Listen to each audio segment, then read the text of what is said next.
Football on Off the Ball. With Paddy Power's Save Our Game.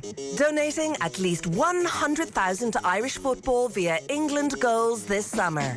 Gamble responsibly. Gamblingcare.ie.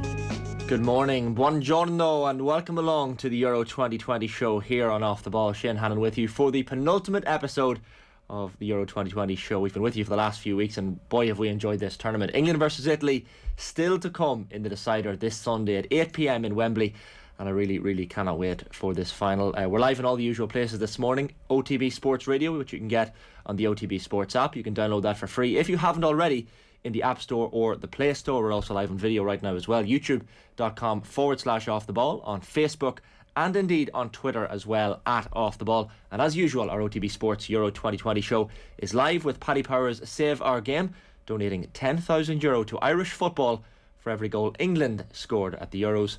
10 goals for England so far means €100,000 in the bank so far for Irish football. They of course can add to that tally on Sunday evening in Wembley, so I cannot wait. We'll have Eamon Dunphy and Paddy Power with us very shortly this morning on the Euro 2020 show. Time first though to say a very good morning to our own OTB Sports Enda Coll. Enda, good morning. Buongiorno, Shane. How are you? Buongiorno, benvenuto. I'm so excited for this, and Italy England is perhaps not the final we expected at the start of the tournament, but for a tournament that has done wonders for international football, what a game we have to look forward to. Yeah, it's going to be really good. I mean, Italy, England definitely wouldn't have been the final that most people would have predicted, given the outcome of the draws and the way the last 16 were falling. But I mean, we're here now. Italy are the most entertaining team at this tournament to watch. England probably the most defensively solid. So two clashes of styles, and that's sort of what you want going into a big European final, really. It's just like the semi-finals did not disappoint either, and this England team are quite likeable, and you know ourselves, Enda, we're broadcasters and journalists. We stay neutral on this show. We don't ever show our colours and kind of show who we're supporting. But it's who you leaning towards on this one. I saw John Duggan, our own John Duggan, had a Twitter poll up last night. 2,500 people engaged in it, and he asked, who do you want to win on Sunday? And it was, I think, 88% Italy, 12% England. Is that probably a fair reflection on the mood of the nation heading into Sunday? I think it probably is, and I have no issue with that at all. I mean, I think everybody has been supporting anybody but England at this tournament just because of the nature of it. And I mean, that's football fandom. And I know a lot of people brought in like historical references and, you know, the bitterness of Irish people towards England, but I don't think it had anything to do with that, really. It had large chunks to do with their media. It had large chunks to do with the reaction to their fans. But ultimately, it comes down to a football rivalry. I mean, I'm a Celtic fan. I don't go out there hoping Rangers are going to do well in Europe. You know, you don't want England to win a European Championship. You don't want them to win a World Cup. You don't want your rival team to win a big tournament. You want to see them crash and burn. You wouldn't see Argentinian fans getting behind Brazil if they weren't playing against each other in the Copa America this week. You wouldn't see Spanish fans supporting Portugal in the final. It just doesn't work that way, and I don't think there's any issue with football fandom, and I don't think there's any issue with not wanting to see England win this tournament. It has nothing to do with their players. It's just the way the football fandom works. Yeah, exactly. I cannot wait for the game. I'm going to get your thoughts on the predictions before the end of today's show as well. And I just want to bring you my team at the tournament, my rolling all-stars that have been going on for the duration. So I've been chopping and changing as we've gone, and as of yesterday I had a decent enough team. So this was the team as of yesterday. Jan Sommer of Switzerland in goal, Simon Kjær for Denmark at right back. We had Chiellini and Bonucci and Shaw across the defence, so no real shape. Of course, Simon Kjær is a centre half himself. The midfield then, Federico Chiesa for Italy, Pogba France, Pedri Spain, and Raheem Sterling England out wide left. And I had Cristiano Ronaldo of Portugal and still Patrick Schick of Czech Republic up top. That's been changed to a 4-3-3 Enda, and some personnel changes as well. Jan Sommer has come out of goals and been replaced by Gianluigi Donnarumma. Excellent performance in the semi-final again against against Spain, and I really think he's going to be a prime position for a young player of this tournament. Simon Kjær, Chiellini, Harry Maguire comes in for Bonucci in defence, and Luke Shaw keeps his place. Jorginho for Italy is in place of his Italian teammate Federico Chiesa. Pedri and Pogba keep their place just ahead of him in that midfield, and then up front Martin Damsgaard is in. He was excellent against the English. He's in for Patrick Schick. Patrick Schick lasted quite a long time. Cristiano Ronaldo keeps his place, still the golden boot holder with those 5 goals and 1 assist, and Raheem Sterling has moved up front alongside him. So that's a bit of a switch in formation, but still a decent team, I think you'll agree. Yeah, I'll bring people behind the third wall, Shane. I actually made up that graphic, and I had to change it from the 4-4-2 graphic because you had Giorgio playing right midfield, and my brain just wasn't processing that. I wouldn't allow that to happen. It exploded when I seen Giorgio at right midfield. I think Ronaldo's lucky enough still to be there. I think you could have pushed Chiesa up into the forward line and had him. I think he's been absolutely fantastic. Kasper Schmeichel might feel a little bit hard done by after his performance against England. I think Harry Maguire is a very interesting one because, going into this tournament, having watched United, Harry Maguire has, flattered to deceive at times. I don't think he's been the rock that a lot of people would have expected him to be. But if you look at the way that he has played and his track record now this year, he's played more minutes than most players have in Europe. He played the most minutes out of any United player. He was quite solid for them for large chunks of the year. And now he has stepped that up a bit, and he stepped it up into the England squad. And I think since he's come back in, England have looked a lot more defensively solid, given, you have to bring context into the fact that, England are playing with 5 defenders and 2 defensive midfielders. So, it would be easy for a lot of centre-half to look good. But I think Harry Maguire has led the line quite well with England, and Luke Shaw as well. I mean, Luke Shaw has become the Luke Shaw everybody expected him to become when he was playing for Southampton. So I think that's a very solid team, but there's a couple of changes that I might make. I like the fact that you have Giorgio in there after the coolest penalty of all time, maybe following Pirlo's penalty against England at the Euros a couple of years ago. But I think, it's a very solid team, in fairness. Beautiful. Giorgio's run up just epitomised everything that is cool about this Italian team. I love them. I'm in love with them, in fact. Go on, Enda. I mean, but if you're Simone and Nets, everybody's seen Giorgio take a penalty. Yeah. Don't go early. Don't go early. He was gone to the shops and had a pint of milk already on his way back before Giorgio even hit that penalty. So, I mean, it was a brilliant penalty, but Simone could have did better for me. Yeah, it's a fair point. All fair points. Decent team, I think you'll agree. YouTube is where you can slag me and tear that team apart for me if you'd like. Time to say a very good morning to Eamon Dunphy, the presenter, of course, of the Stand podcast, and Paddy Power as well. Buongiorno, Eamon. Buongiorno, Paddy. Buongiorno. Buongiorno, lads. Excited as I am, Eamon, for this final of the weekend. It's been roller coaster for you, this English team, because I know before the Germany game you said the thought of Boris Johnson and the parades and everything else kind of filled you with fear. Then you kind of came back a little bit in favour of the English team. Where do you sit right now heading into Sunday? I'm full of fear that Boris will take off and levitate. It's the media, and there is a dark undercurrent in the English crowd in the stadium, booing national anthems, even the Danish national anthem, booing the German national anthem, the racism that's evident there as well, I don't like. But most of all, first of all, you should say that Gareth Southgate represents everything that's good in professional sport. He's a decent man. He's done a very good job so far. He's not the problem, and his players aren't the problem. They've really done extremely well in a conservative way. So, but it is what comes with English victories. And I'm afraid there'll be triumphalism. They'll say it was down to Brexit. They'll stomp through Europe, and they'll refer to all kinds of failures in Italian character and all of that stuff. For all of those reasons, I'm hoping Italy win. But it's a very, very close call. The pros and cons are very close. I had a drink with Liam and Didi last night, and we disagreed, but not. It's very tight.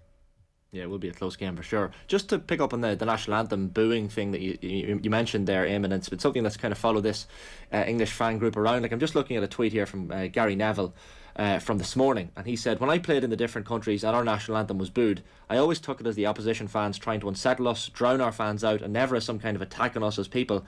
Same when we did it to other teams. Is it really that bad and disrespectful?" Like, he's trying to kind of deflect the attention here. Is it really a disrespectful thing? Is it something that can maybe fire up the Italian players on Sunday when they hear that? Well, it is. I mean, can you imagine Irish fans booing an opposing nation's national anthem? No. I mean, absolutely unthinkable. Why are they doing that? there is, you see, the whole Brexit thing there's an upsurge in English nationalism. They boo the Scottish national anthem, Flower of Scotland, which is beautiful. They boo that. There's just an edge to them. It doesn't represent the whole country. But Theresa May said about 3 years ago when she was, I want the Tories not to be the nasty party anymore. Actually, it was a long time ago. But it's become the nasty party again. And Boris and co, he's going to give them a bank holiday on Monday, which is a daft idea. When is he going to announce it? 11 o'clock on Sunday night? Yeah. All of that feeds in. I'd be interested in Paddy's view. He's an educated man, but it feeds into my attitude that I hope, despite my respect for Gareth Southgate and his players, I hope that Italy do a number on them on Sunday night. I really do. And I think everybody in Europe will be happy. What are your thoughts, Paddy, on that and the whole, I guess, booing of the national anthems and aura around these English fans heading into the final? Paddy's got 500 shops in England. I kind of could echo what Eamon's saying, and there is something uncomfortable about I guess the majority of fans are just fans, right? They're just having the crack, and it's that mob mentality, and it's we're singing songs, and like the football chants there. I mean, if you look at the lyrics written down, they're not very nice, but it's actually mostly sung for a bit of crack. Do you know what I mean? And then, but there probably is that hardcore group that are the ones that actually are racist and actually are have properly hate the Germans or whatever the hell it might be, where the reality is most of the fans don't care. It's all part of the banter and everything like that. But I think there is a line. I don't know why it's this particular line, but say you see it like when England played rugby in Croke Park that time, and there's big drama about whether they'd be booing the national anthem, and it was almost a sense of pride, the silence during the English national anthem. Do you know what I mean? So you kind of try and rise above that. I think that's it, an Irish way is that kind of showing respect, shows you step above that. I mean, and I'm not saying that Ireland is in any way better than England from that perspective, but there is obviously a small undercurrent, which is, the fans, it's not fair as well, but the fans, because of the way the media report things in England, it's very, they nearly prefer the bad news, obviously, in the tabloids and that. They nearly prefer something to go wrong or someone to blame and point the finger, and all the better if they can do it in a kind of a covertly racist way. But you will see, even if England win and the celebrators be mad, and if you're an England fan, it'd just be amazing. There's a bit of jealousy in me because I know which is one of those once in a generation moments. But there'll be a lot of reports of bad stuff that happens afterwards. 100%. The papers will be full of, they smashed up and whatever. Do you know what I mean? Because that will happen, because there will be an element. And you see the videos of, the Chelsea fans when they're playing away in the Champions League and stuff like that, trashing a bar. It's just all the bad stuff is what we get served up. And maybe that's because there's loads of it, but I'm kind of always cynical about how it's reported, and that they do get painted with one big broad brush. And you can't imagine, we all know loads of English people, they're totally sound, so you can't imagine that they're all the same, So there's that, the uncomfortable undercurrent I totally agree with, but you kind of need it as well. You need that edge, and you need the atmosphere and that kind of stuff. But there is a line. I don't know where the line is, but there is a line that quite often has got over. Like, we'd all be saying it's disgusting, like how some of the Central European teams for fans behave and that kind of stuff with the racist chants and all that kind of thing, and that is awful behaviour. So that's obviously beyond the line, but I'm not exactly sure where the line is, because you do need that edge. And what Eamon said, I 100% agree about Southgate. He seems to be very low ego. He's the opposite of, say, a Mourinho type character, and the England team are just annoyingly likable. Like versus any England team that went before, you could always, their arrogance, or there was something about them that you didn't like, and maybe that's my Irish bigotry or something. But there was always something about them that you just didn't like, or players that you just couldn't stand. But this team just seemed grand, except for maybe Sterling's dive. But generally, they just seemed like a nice bunch of lads. Do you know what I mean? Yeah, there's actually a lot to go in on that, because the idea of football fandom is tribalism and getting your back up and trying to intimidate the opponents as much as you can. I guess there definitely is a line, and whether that's been crossed or not is definitely to be questioned coming after this tournament. But one thing that I do want to touch on, Eamon, maybe is the psychology going into this game and the sense of occasion, because in England, this is a massive occasion. Boris is talking about giving a bank holiday, like you said, and the fans are singing football's coming home, and it is all building to this culmination of the final. Whereas Italy, I just think, they're treating this like any other game, and it's a final that they need to just go out and win a game. How much do you think that's going to come into the game? How much do you think that Southgate is going to have to calm down these England players going in? Because, if you let the occasion get the better of you, then that can be a disaster. Yeah, I do think. I don't think it'll be a problem for the players on either side. They don't do that kind of hatred stuff.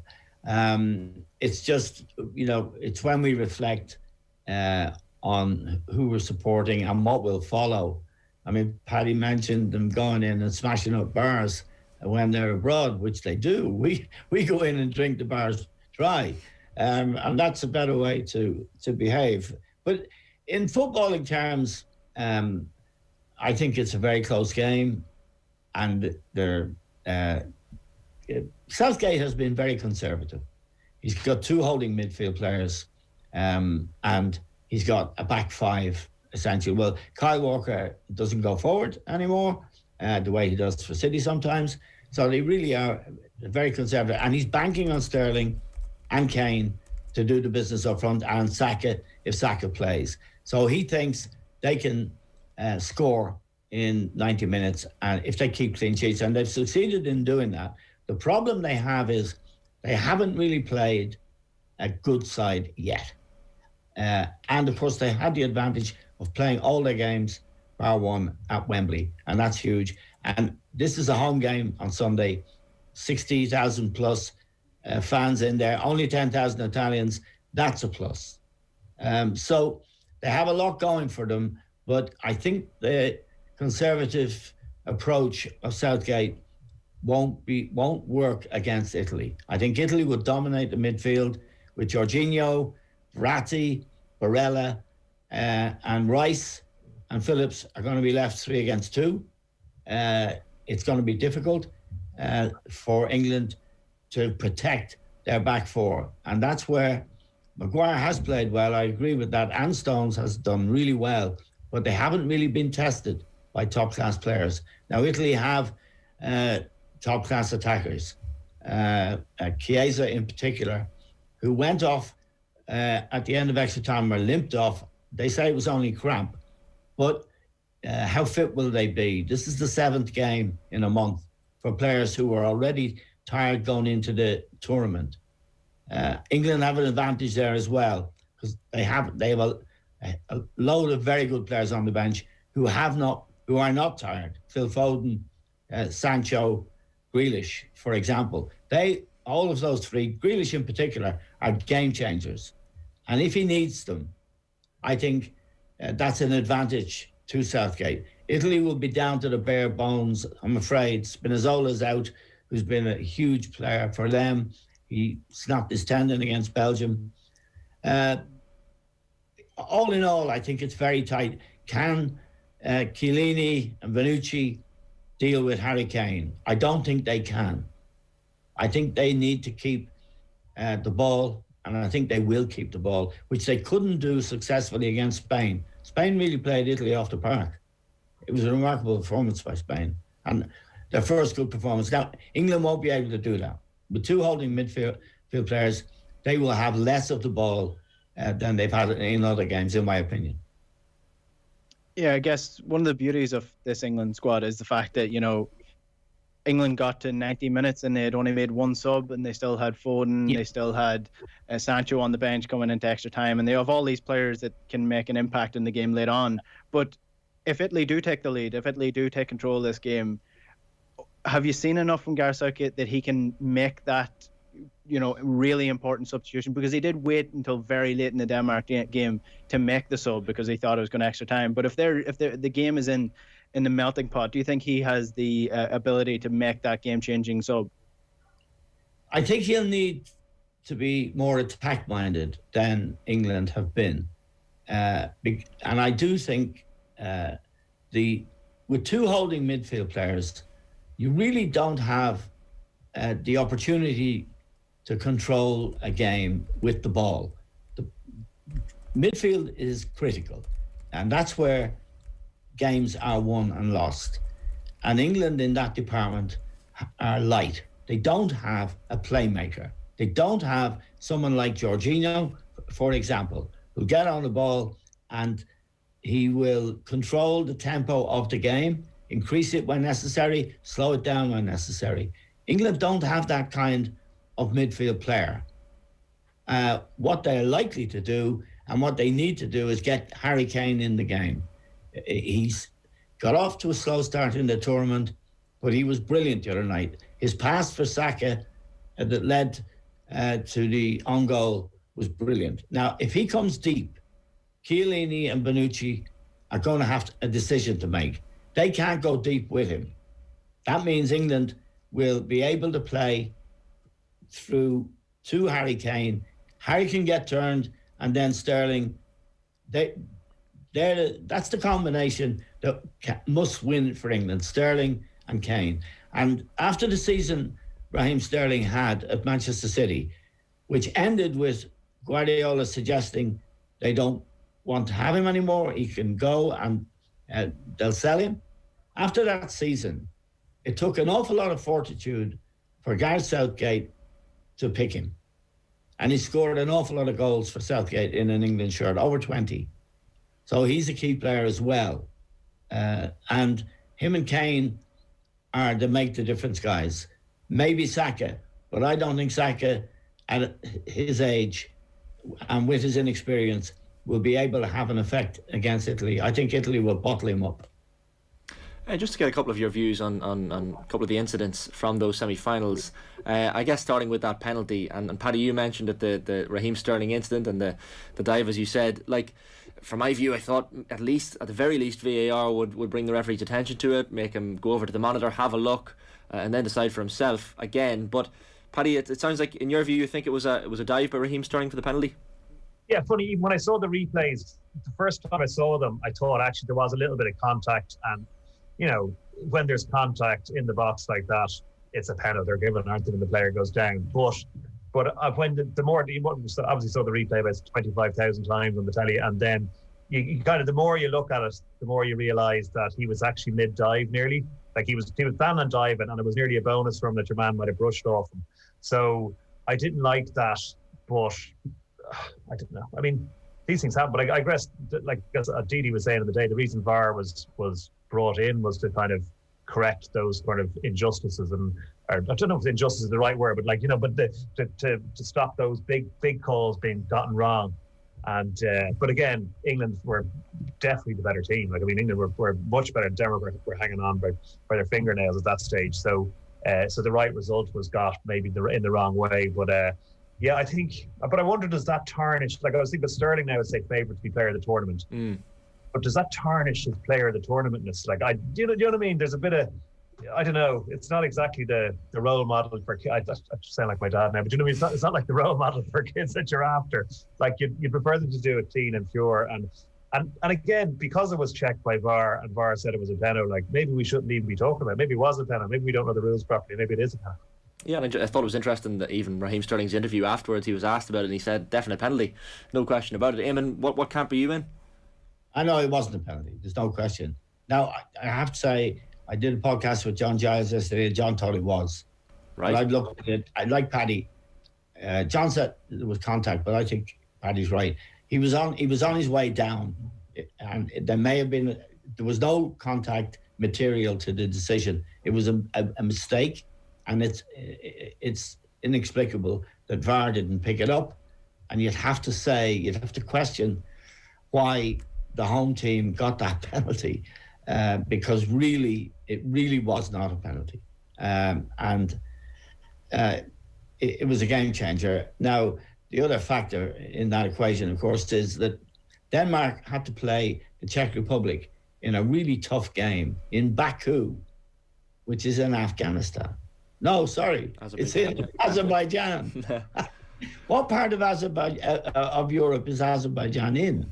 And why did any team have to go there? Switzerland went there 3 times, I think, and Wales went there twice.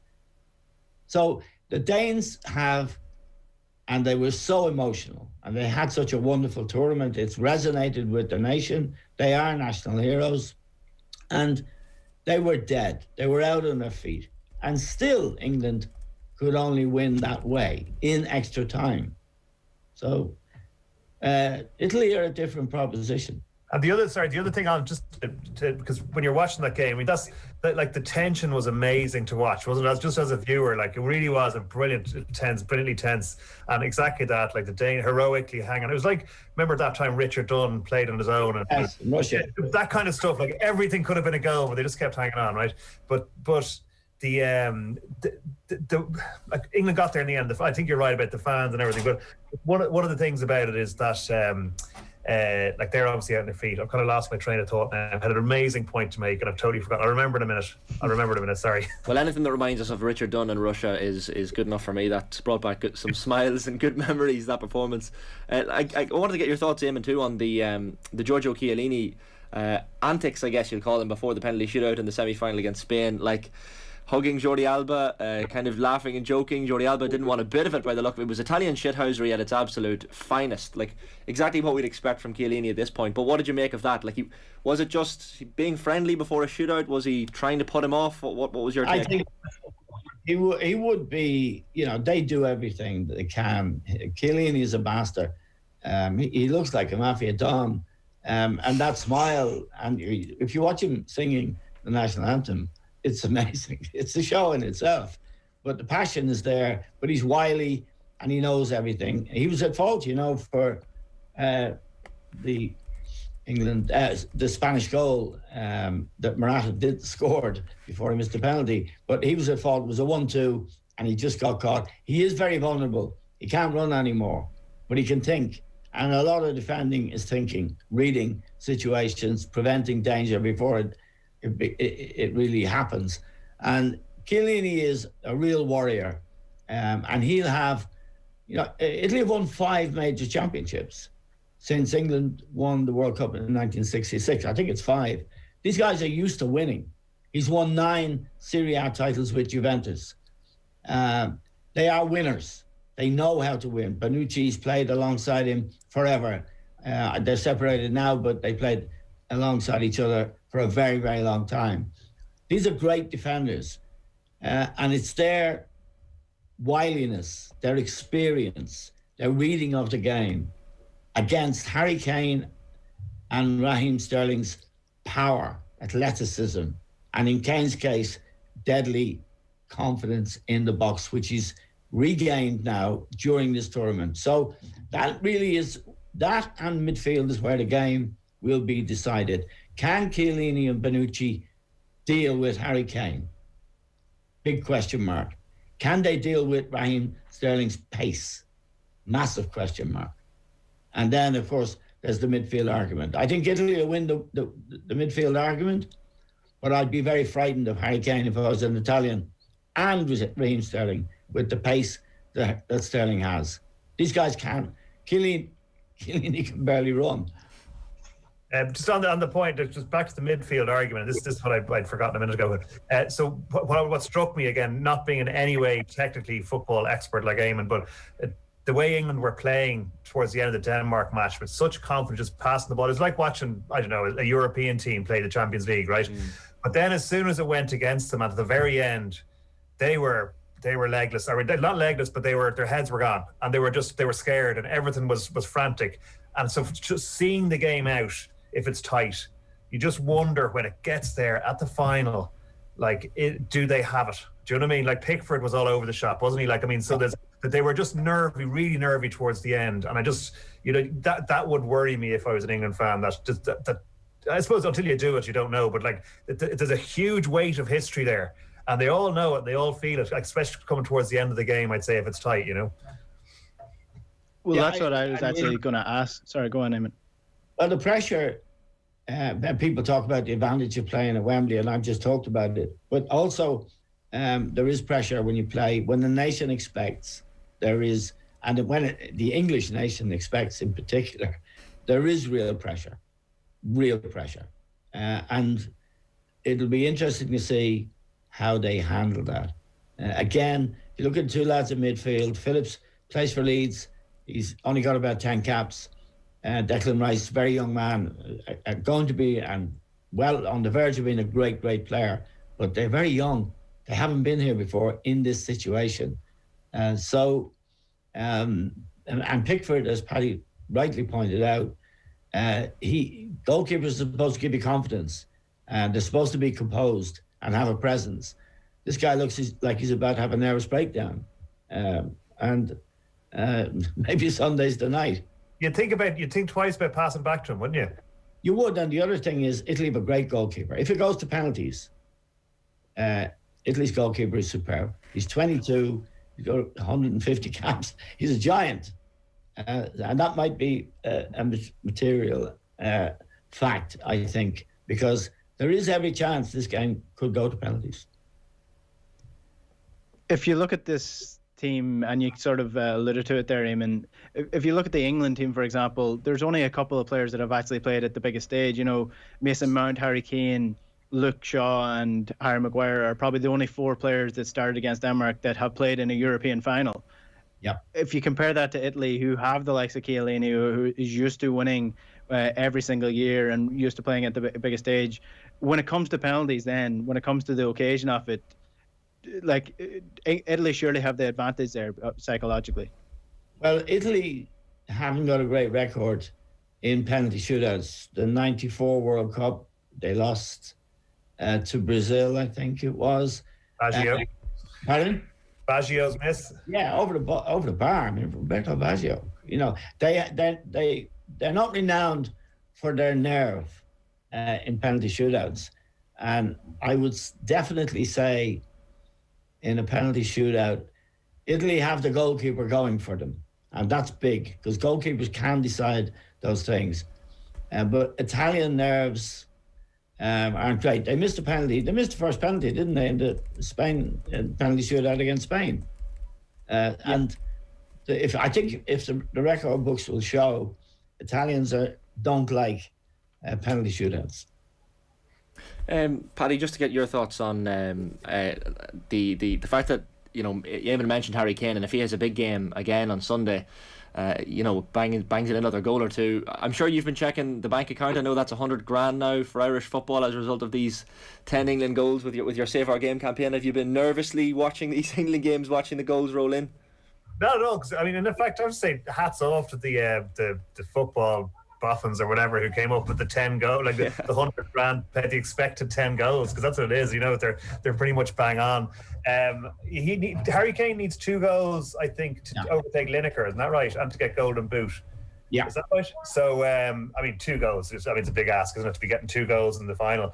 But he is the most likely scorer. I mean, without a doubt. I mean, he's a handful, and with the lads getting in behind the slower defenders, I mean, the pullback is just perfect, isn't it? So I mean, that's how you can see it happening.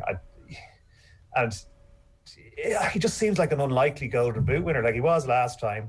And again, he seems like an unlikely one. But geez, it's there to be won, isn't it? He's got it half on his foot. He hasn't laced it up yet, but it's yeah. I mean, I don't know. He's and if he does do that, maybe he's player of the tournament. I don't know. He's come from nowhere as well after such a relatively poor start, I guess, to the tournament for himself.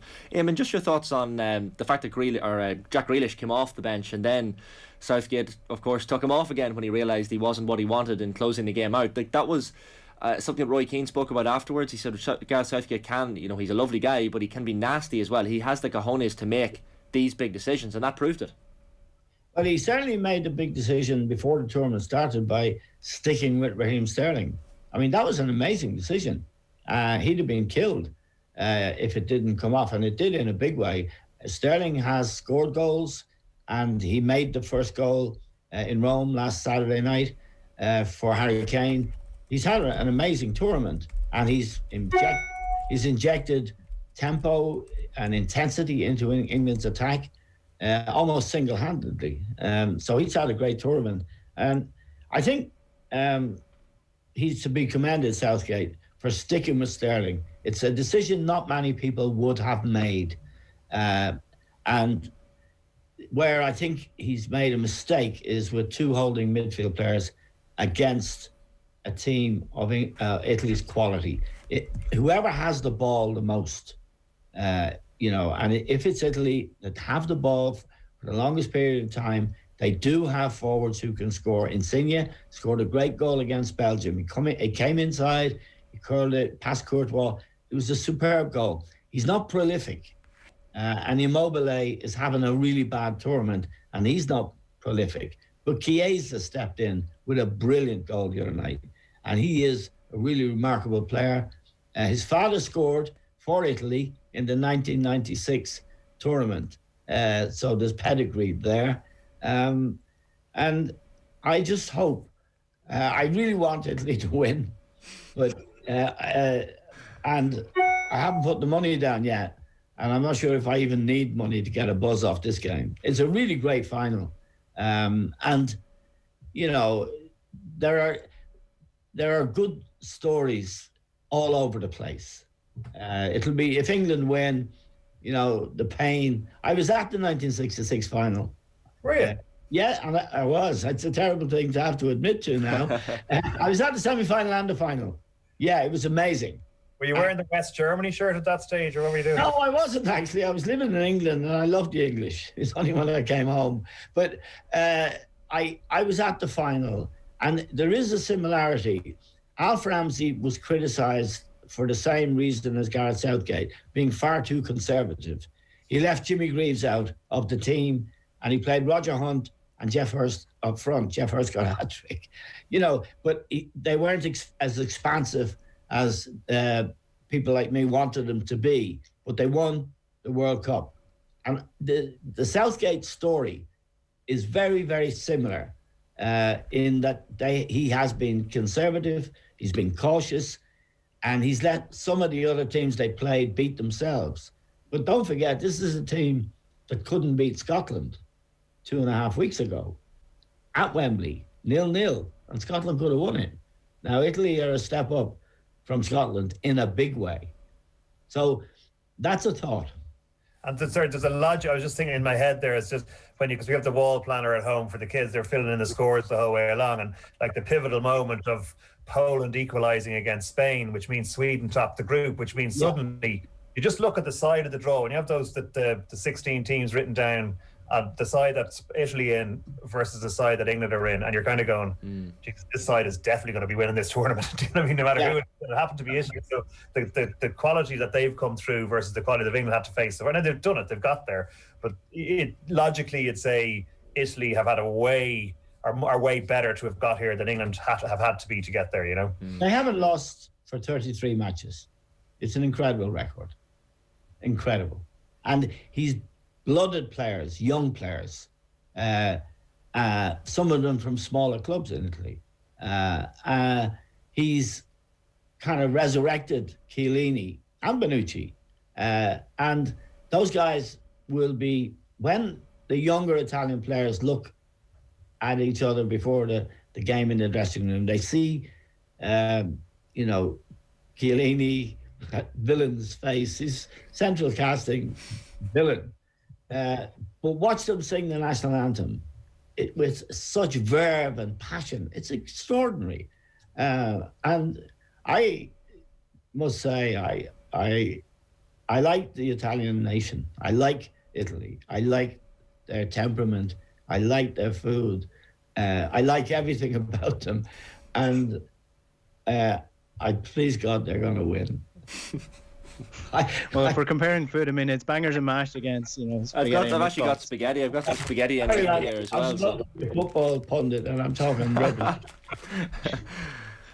In terms of the midfield battle that you've mentioned, Eamon, Giorgio has been key to this Italy midfield. Yes. And I know that over the last couple of years, a lot of people not really that fond of him in England because they're not really sure what he does. Right. Yeah. But now he's a Champions League winner. He's in a European final. I mean, he definitely has a role. I mean, is this a template now for England, for the teams in England, for Chelsea, that this is what Giorgio can do if you play him in the right place? Yes. Pass the ball forward much more than he used to playing for Chelsea. Also, putting pressure on the ball, getting tackles in. Mancini has inspired him in a certain way and coached him in a certain way. And that is, a huge...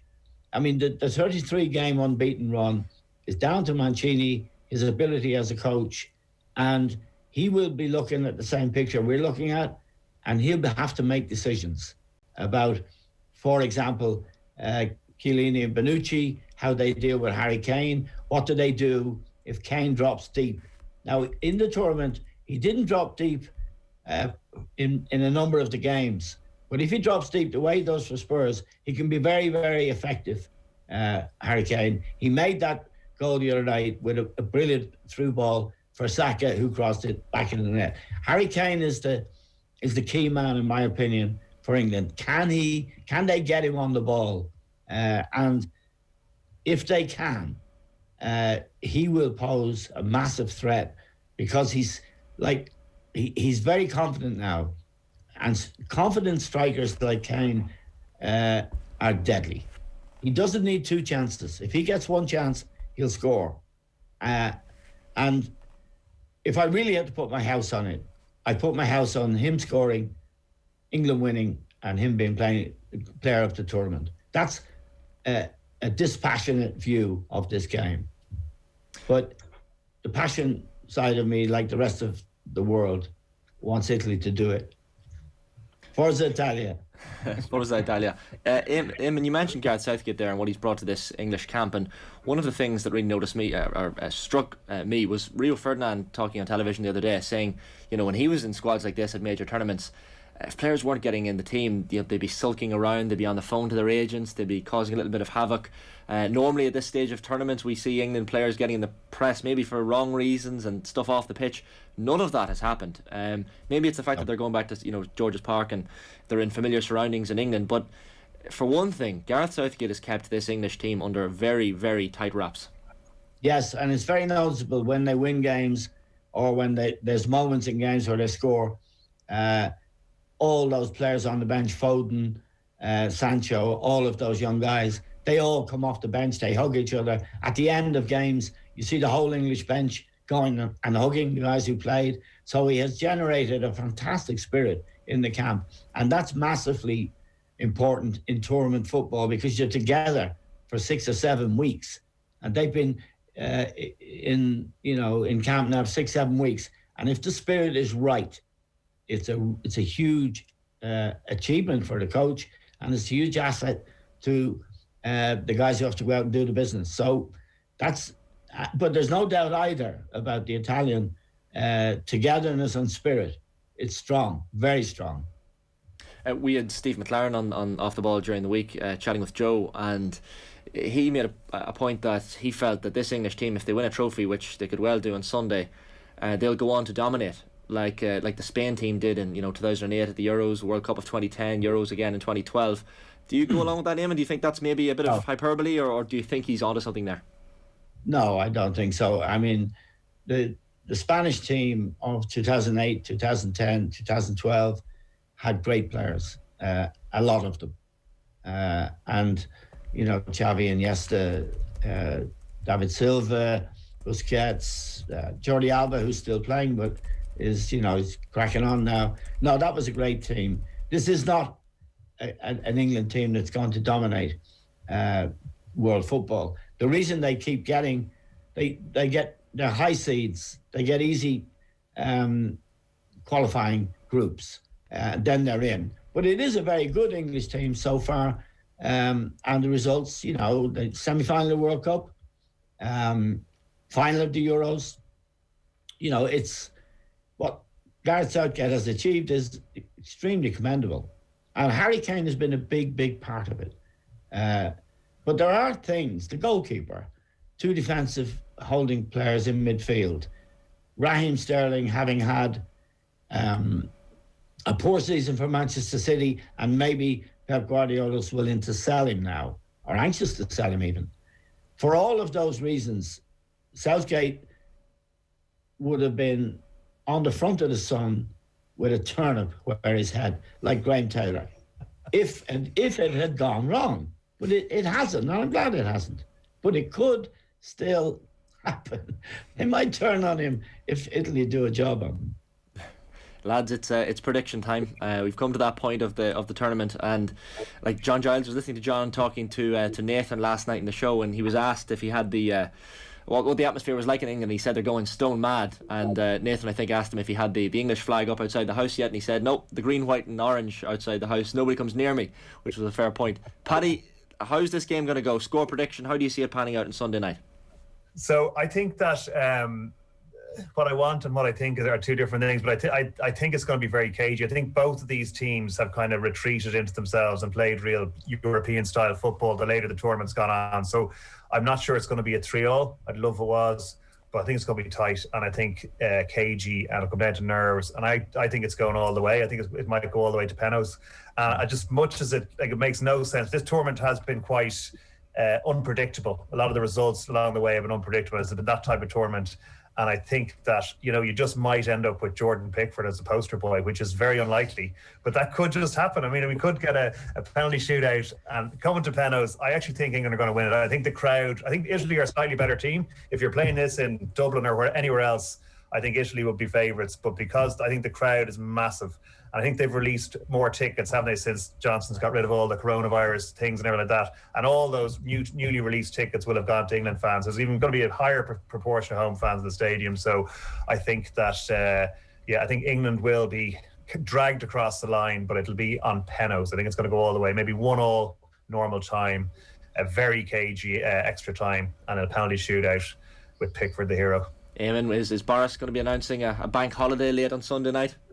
I agree with Paddy. I think 1-1 is a distinct possibility.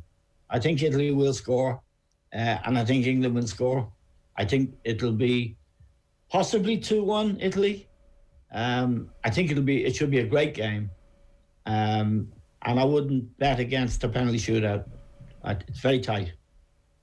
Yeah, listen, I cannot wait for this, lads. It's going to be a cracker. 8 p.m. Wembley Stadium, London, Sunday evening. Italy against England. Listen, Eamon, Paddy, great stuff as always this morning. Enjoy the final on Sunday, and thanks a million for everything over the last few weeks. Thank you very much. Cheers. See you guys. Cheers, lads. Great stuff. Eamon Dunphy there, of course, presenter of the Stand podcast as well, and legendary Irish broadcaster, and Paddy Power himself. I'll get your views, Enda, in just a second on the final and how you think it's going to pan out. I honestly cannot wait for this. I'll bring you some of your comments as well. You've been writing into us. Hanoi Trippier, come on England. Larry Jerry says go Italy. We've got people on both sides of the aisle in our comments at the moment. Steve Carloway says, have we to credit both managers with how they have created a club environment within both camps? I haven't seen international teams as united as these two. That's a fair point. Both have done extremely well, Mancini and Southgate. Madge Apple says Pickford is due a brain fart. His calm demeanour is beginning to crack. Cannot wait to see it. You always do feel that there's going to be a mistake somewhere in Jordan Pickford, but he's only got one more game to go, 90 minutes plus potential extra time as well. Vision says on YouTube, as an Irishman in Italy, the build up to this game is huge. You lot are just oblivious to it because you don't consume Italian media as vociferously or obsessively as English media. Fair point. I mean, we see the back of the English tabloids every single morning, which is sometimes hard to stomach. We'll see what they're like on Monday morning, although maybe if it's a bank holiday, even the newspaper writers will take the day off and we'll have no newspapers on Monday. England will have gone that stone mad. Paul Caulfield, Pickford's definitely due a mistake or two in the final. He went walkabout against Ukraine and he caused the Danish free kick with some daft sloppy play at the back. Hanoi Trippier says Italy dive constantly. Grosso in the 06 put Australia out in the World Cup. That's maybe a potential thing. We could see a few dives on Sunday, to be fair. Sonny Sharrock still bleeding on about the penalty. It absolutely was not a game changer. England were dominating the game, but I think it was. Well, it won the game. It was an extra time. By that nature, it was a game changer. Yeah, for sure. So definitely a moment. We've got a comment in here from Sarah in Galway. And hi Shane, I'm totally on the fence for Sunday. Don't know who to support at all. Any advice or guidance on who to get behind? Thanks in advance. That's an interesting comment in from Sarah. Well, I have to tell you, Sarah, obviously as presenter of the OTB Sports Euro 2020 show, I have to stay impartial, but I will say this. There are some great things the Italians have given the world over the years, Sarah. We've got fashion. Fashion is one thing. Look at those boys. Alberto Ivani on the right hand side there. Versace, Valentino, Giorgio Armani, Prada, Gucci. I could go on. The most dapper, beautiful human beings that grace planet Earth, grace the eternal city of Rome on the Italian countryside. Why are they beautiful? Because they are dressed nicely. That is Italia. We've got hand gestures as well. Chiellini, Totti, Pierre. Look at Francesco Totti there. He's just a beautiful, beautiful man. Why do we love these gestures so much? Not because of the mafia, but because of the Italian characters we've seen doing it. Chiellini and Bonucci, if you come home and find Toddy with your wife, you'd read him a bedtime story. That's a fact. Francesco Toddy is the man. Andrea Pirlo, the coolest man on the planet. I think you'll agree, Enda, as well. Chipped that penalty against Joe Hart and didn't even dignify him with so much as a passing glance. That is Italia. Trapattoni's translator as well, Giovanni Trapattoni, will remember her, Manuela Spinelli. I mean, she's famous in Irish culture at the moment as well. Like, we all remember Giovanni Trapattoni and what he brought to the Irish setup. I mean, he was something else. Manuela Spinelli was at the forefront of all of that as well. She was always close to Giovanni Trapattoni. Studied in Ireland as well. UCD, then Trinity, and then joined the FAI in 2008. So that is Italia. So Sarah, if you're looking for someone to support, espresso as well. Here's another reason, in case you needed one. Built and patented in Italy. So anytime you feel tired in the mornings, you take a little bit of espresso, cappuccino, macchiato. They sound Italian, those words, because they are Italian words, Sarah. That is Italia. We've got gelato as well. Eamon Dunphy mentioned food. Just as with pizza, the Neapolitans have to be credited with creating those first true ice creams, and they've put their stamp on it. That is Italia. Radio, Enda, as well. Guglielmo Marconi invented the radio. He got the Nobel Prize for Physics for it as well. What is the name of the building I'm sitting in here right now? It's Marconi House. It's named after an Italian, Guglielmo Marconi. That is Italia. And then finally, the Roma 2 takeaway. We've all been there. Late night after Camden Street, Wexford Street, wherever you've spent the night on the sauce. The dinginess draws us in for some reason. Most towns and villages have that little Italian chipper. It was good enough for Anthony Bourdain too, the late great chef. He went there for an episode of one of his shows, loved it. The look the chipper owner gives you when they ask if you want salt and vinegar, that's amore. That is Italia. So Sarah, to answer your question on who you should support, I mean, I personally clearly am unbiased. I'm a presenter, I'm staying neutral, so support whoever you want, but that's just a few of the reasons that I think Italy is a great country. And where are you falling on this side of the aisle? Well, there's a couple of things there, Shane. This is the first time I've heard that, the Marconi House is actually named after the inventor of the radio, so I have to hold out my hands up to that. Roma 2, one of the greatest takeaways of all time. Famously got 2 taco chips on one night in Roma 2. Not proud of that. But the Italian culture, I mean, if you think about it, and I mentioned there, we're comparing, bangers and mash to, the lasagna and pizza and all the great Italian cuisines that you have. And I mean, it's not even close if you're comparing the cultures. Italian culture is much deeper and much more enjoyable than English culture. So if you're basing it off that, then I would say the Italians have it every single day of the week. Also, The Sopranos would not be a thing if, Italian Americans didn't exist. So all the greatest things come from Italy, and I do think on the pitch they will be better than England when it comes to this at the end of the day as well. It's a very interesting one though, Shane, and one thing that I think we should probably touch on is the idea that this Italian side are just so much more confident going into this game. Don't get distracted, by the way, by the Italian national anthem playing. Just keep going, and just keep going.